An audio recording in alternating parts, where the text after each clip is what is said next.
Late उठने से उलझने भी पैदा होती हैं, ज़हनी बीमारियां भी पैदा होती हैं। क्यों?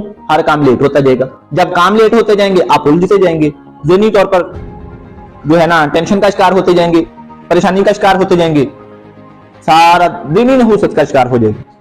अब तुम महल्ले च पिंड च नजर दौड़ा के देख लो, थानू 90% नहीं 98% लोग ऐसे मिलेंगे जिन्हों की कोई रूटीन नहीं, बेतुका ही सारा कुछ करी जाते, जिधर मुंह से आया तुरे फिरदे। ओ भाई, हमने एक सफर करना हो ना छोटा सा, उसके लिए हम प्लान बनाते हैं, हम क्या करेंगे, कहाँ कहाँ जाएंगे, खाने का क्या इंतजाम किया, घर से रोटियां लेके चले, घर से खाना बांध के चले, या रास्ते में कहीं खाएंगे।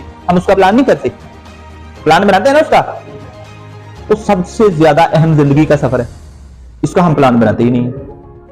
बेतुका कोई रूटीन नहीं है सोने की, कोई रूटीन नहीं है जागने की, कोई रूटीन नहीं है किसी काम की, जिधर मुंह से रहे तुरे फिरदे।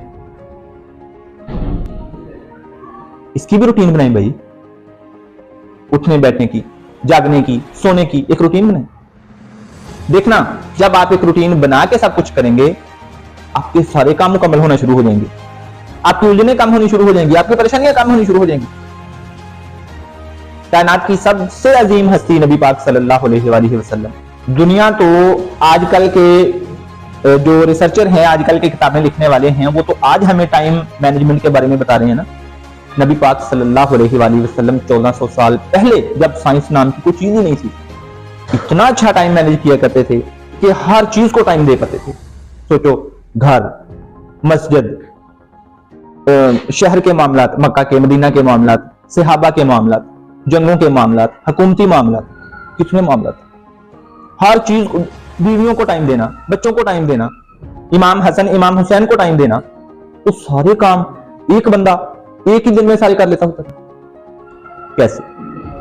इसका एक सादा जवाब है, एक लफ्ज में जवाब है, टाइम मैनेजमेंट। आपका टाइम आपकी जिंदगी की सबसे अहम चीज है, इसको सोच समझ के गुजारा करें। एवं नहीं जहां बैठे 2 घंटे गुल कर दिए, एवं नहीं 7:30 तक सोए रहे, नहुसत निरी।